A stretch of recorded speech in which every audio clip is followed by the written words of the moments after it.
พากันลงมาหนองพี่น้องลงมากลางมองปลาขึ้นเขาหลักไปลายเลยแหละเขากินจนเจ้าอันนี้เถื่อที่สองเลยพี่น้องตั้งแต่แล้วเขามานี่แล้วก็ลงมาเถื่อที่สองเมื่อก่อนนะแม่น้องเมยลงมากับภาษามีพี่น้องเรามีลงมากัน3 คนเอามองลงมากลางคือเก่า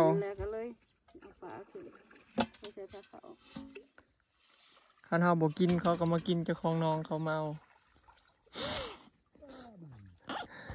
เจ้าของน้องเขามาเอาบ่พอเขาตัดน้ำบักจับเขาอีกพี่น้องพอลงเมยแล้วลงไปตัดชายบัวออกแล้วก็สิกลางมองไปเลยพี่น้องมันขาบัวเห็นน้ำพี่น้องหนาวดิดูแดดอยู่กลางแล้วก็ลงไปไหลแล้วพี่น้องวันนี้อีเจ้ยเพื่ออยากได้ดอกบัวอยู่บ่นี่ดอกบัวหลายเลยนี่มันเลิกแต่ในห้องขังทั้งขางมันแหละพี่น้องนี่ถ้ากลางนี่ก็น้ำเบิดเลยมันแทบปลาเขาหลายเติบไปเลยพอบริทันได้กินเลยแต่ว่าเขามาหลักไปกินเขาก็คือสิกินจนเมื่อยแล้วแหละกลางไปทำก้นบ่อยกลางบุเป็นเลยนะเดี๋ยวสิกลางแล้วเรียบร้อยพี่น้องมาไหลปลา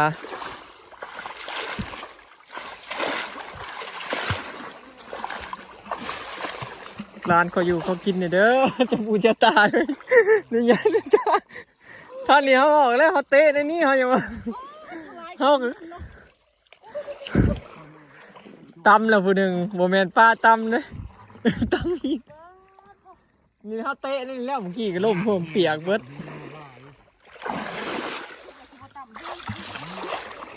นี่มันนี่ก็มากินนี่ก็ปักใหญ่นี่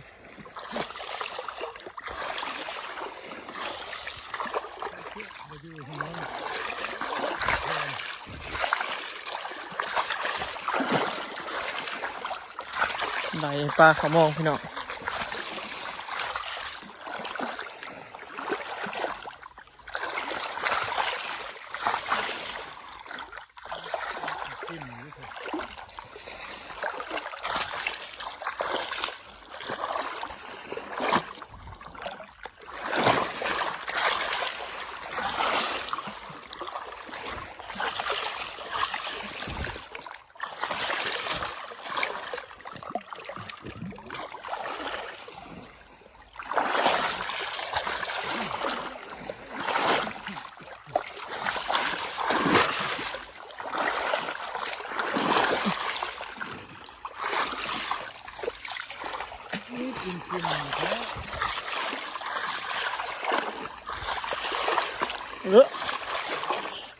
เตะใหม่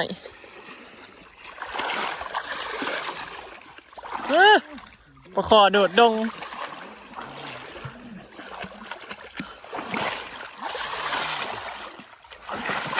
ตำตึงอยู่เด้มองแจ๊ก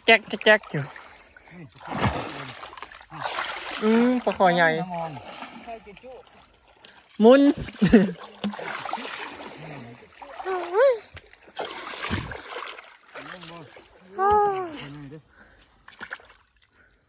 เรียบร้อยตั้งกระถางคุณมาเอาให้มาปดไปไล่ปดเป็นไล่ได้ข้างผู้บ่ปดจะทงนี่ก็ได้ปลาคอถึกแล้ว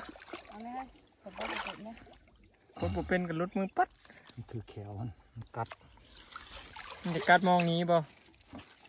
เป็นยังไงมันมาดูนะกดมาได้จุกช้อนช้องนี่มองเต็มปากโอ้ยให้ผู้ขาปดบ่ได้เดี๋ยวคันนี้สีก็เลยดึงมองขาดโอ้ไปแล้วอ่ะเอามาแล้วกินด้วคันให้คนปดนี่นะมันก็เทียตะลุดมือไปแล้วบีบหัวมันก่อนนั่นมาถึงเลย เดินมาเขาเดี๋ยวหยิบปดแล้วครับยากนะปลาคอเนี่ยได้แล้วตัวนึงบีบยามันตายบ่นี่ เต็มปากคอเต็มโอ้ ตัวได้ปนยากกัน มองขาด ก้อย ปลาคอกระถือพอดีเลยตัวนี้ถ้าตัวใหญ่มันบ่ถือมองขาดปัดเลย หักคอแล้วกันยัง นี่ตัวที่สาม เต็มปากโอ้ติดคอ มีแต่ตัวใหญ่เลยคัดปะไว้เฮิงผัดจอย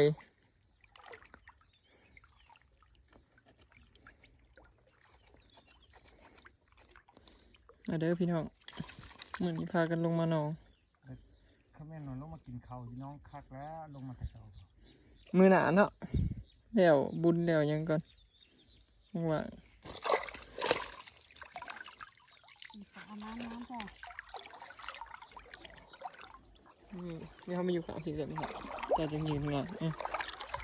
เอาคนนี้ น้ำปอดเลยคูนึง มองไอ้มันก็บ่อยากดีอยู่แล้วนะน้อยหนึ่งมันก็ขาดนะ ดูกระทำจ้า นี่ น้ำจ้ะ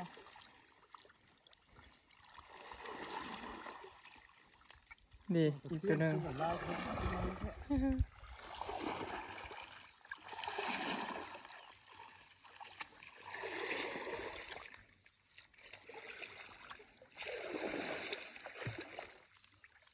พ่อที่ตามป้าไว้แต่คืน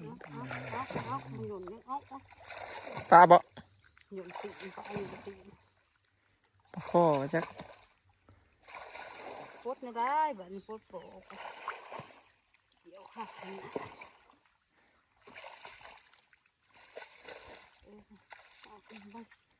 อืม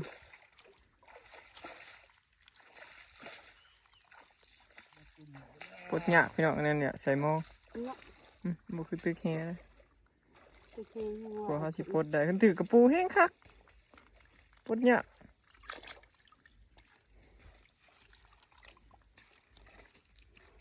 บริยังทำสิท้ายเสือเนี่ยเสือ ดีอีกตัวหนึงสองตัวเลยมีแต่ปลาตะเพียนพี่น้องบ่ได้ปล่อยปลาตัวอื่น กุ้งก็บ่ถือเพิ่นจะเลิ่นมามื้อน่ะได้กุ้งตัวหนึง กุ้งใหญ่นะ กุ้งใหญ่เพิ่นเอาไปเฮ็ดกินเพื่อแซ่บขนาดเด้มันสดเด้ เสือได้ พี่หน้านี่สิปล่อยหลายๆกุ้ง ลายเลยขันป่าลายมันกับบ่นั่น ลองเบิ่งนะว่ามันสิรอดปลาอยู่บ่ ป่าลายมันกับป่ากินเบิดทันเด้ ย่านปลาย่านอันยังกินมันเบิดหั่นน่ะเดี๋ยวกับย่านมันบ่ใหญ่หั่นเด้เฮาบ่ได้เกลือแล้วมันใหญ่ไวเฉย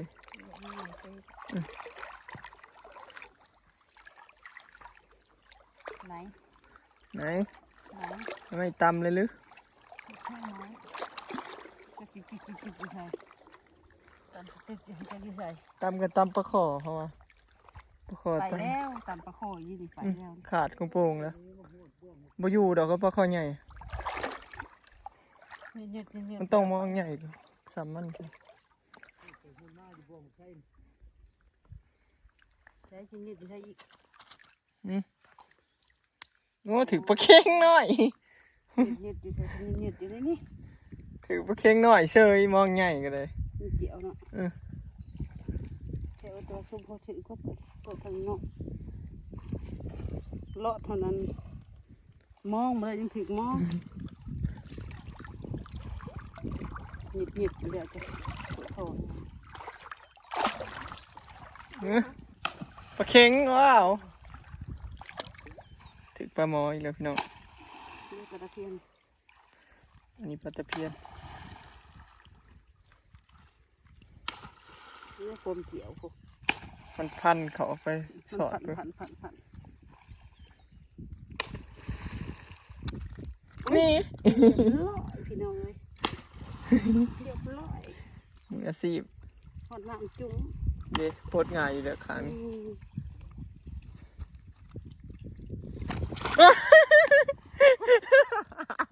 เขาว่าแล้วโพดง่ายเลย พ่อมันก็จะไปกินจักโตแล้วนี่ตัวได้กระลุดมือเฮ้ย ปลาน้อยปลาใหญ่ก็รุ่น ลุดไปเบิดบ่ มันจะเป็นตกอุเลยเทียตะลุดมือ น้องเมย์ไหลอยู่สองพี่น้องเดี๋ยวเอายามเลยเอายิงไปหาไหล ใช้หม้อไอ้เนาะ นี่เด้ เด็ก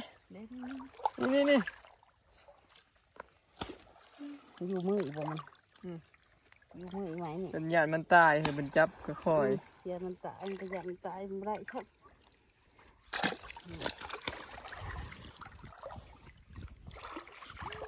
สุดแล้ว เบิดเลยจ้ะ มาเอิดแล้วพี่น้องไหลกันจนเมื่อยพี่น้องยังบ่มีปลาลงพากันย่อคอนแหละทั้งนั้น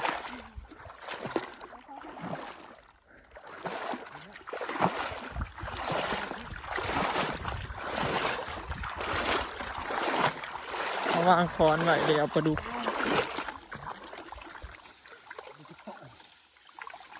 ออกเดี๋ยวจะโต กระดูกสี่ตัวหาบกตัวจะมันตัวมันมันดิ นั่นเด้ ปลาดุกหก หก ตัว ตัว จะปลาดุกไอ้ตัว ใส่สำคัญเลยเห็นไหม มันใช้เล็กเขานะ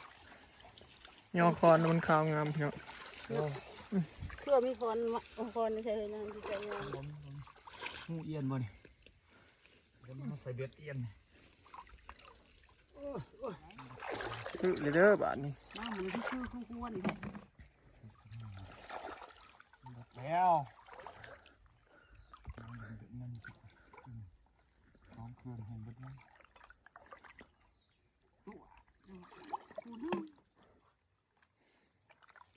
แต่เขาผูกบได้ลงทุนมันโอ้ยปลาดุกมันมนตีน อยากมาติดเลย อย่ามันหาซอส ใกล้บ่เขาตึกเขามาสอดเอาเขาเอาไฟฟ้านี่พี่น้องมาสอดแล้วมันก็พุ่งลงขึ้นมาเลยบริญญาคือเฮามากลางมองตะแคงเลย กะมาไล่ก็ ชื่อมองชื่อแห้งบ่ พระเจ้าของนั่นได้ซื้อมองซื้อเฮเขาซื้อใส่เครื่องสอดแจ๊ดมาเดียวเรียบร้อยเมื่อเขาไป ฮะ ปลาเค็งตัวหนึ่ง เหยียบมาบอก ขนาดตึงแห้งนะครับ ตึกแหงงมเอาเห็นก็ได้แล้วปลาเค็งเขาวะปลาคอบ่ได้มันพี่น้องได้แต่ตัวน้อยเห็นแล้วตัวใหญ่มันก็บุมองขาดไปเลยเด้ตัวหนึ่งถึกแล้วพูนงมเอาเลยทางนั้นพู ตีนม้าหน่อย กินมา ตีนมา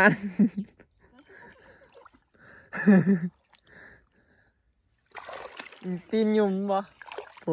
เล็กกะ โอ้ยตีนเล็กกะ บ่เห็นปลาข้าวมันคือว่าปล่อยปลาข้าวมัน บ่ยากอันน่ะดอกอันนั้นนี่บ่ยากอันตีนมานปานนี้บักหอยก็หลายพี่น้องแถวอันนี้แถวอันลือพีนจะมันจับเต็มหอยจุกนี่คือแถวลือพีนนี่เต็มอยู่เมื่อกี้มันย่อในคอน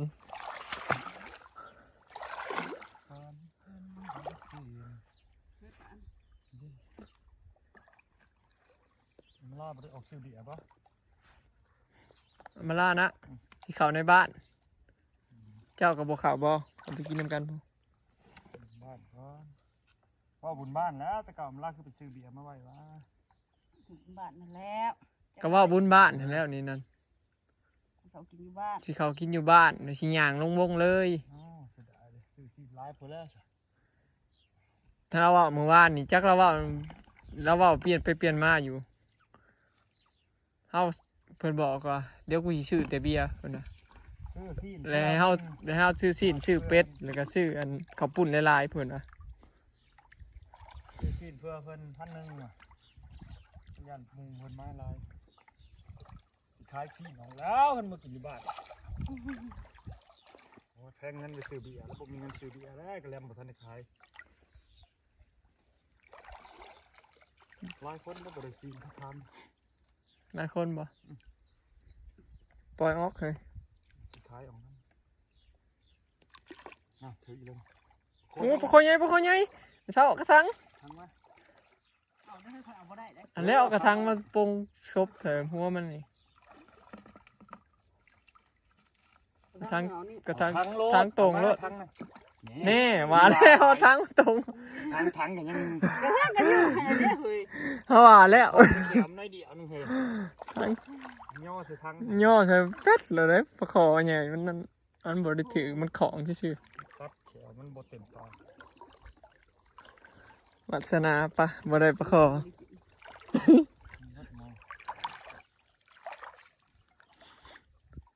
ตอนแรกว่าสิพากันกินอยู่หน้าแล้วเว่าไปมาแล้วบ่อยากขี่รถเขาไปมันยากมันส่อพี่น้องอยู่ในบ้านมัน ก็เลยกินอยู่บ้านเลยสิพากันย่างลงวงมันใกล้ๆเลยย่างลงมันหาบนจอดรถยากลงหมู่ครูพากันลงสบาย จอดรถไว้อยู่เฮือนแล้วก็ลงวงสินะพอหมู่มันก็อันเดียวกันนั่นเด้พี่น้องที่มีไผทีมงานเดียวกันนั่นแหละฉะนั้นก็มีเขาเจซีเขาบ่เอื้อเขาอันบ่อาจนั่นแหละหมู่เดียวกัน เอาแรกปล่อยลงบ่เห็นเนาะโคนในนี่ลงไว้นี่ ซื้อซีน2,000เดี๋ยวหัวไว้อีกก็2,500ท้ายซีนออกก่อน หัวมีหัวพร้อมอีก หัวไว้ ซีนน่ะบ่อยากได้ดอกหัวน่ะคืออยู่ เดี๋ยวอันหัวมันไว้ท้ายซีนออก ก็สิเรือพันนึงนะเฮ้ย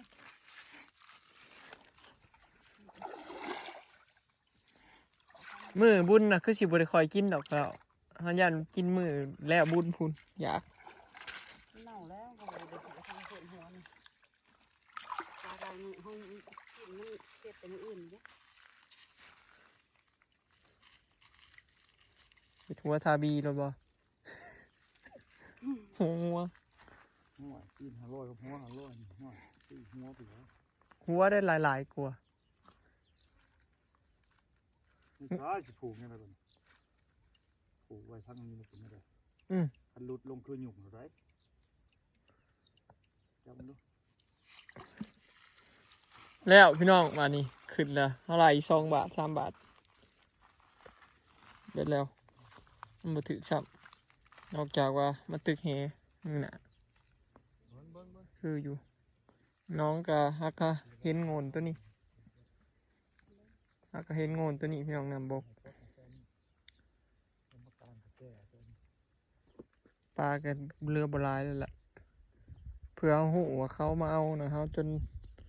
เบิดปลาพู้นแหล้วถ้าแม่นเขาบ่ตัดอันน้ำบักจับนั่นก็บ่ฮู้ซ้ำสิฮู้แต่มื้อมากิน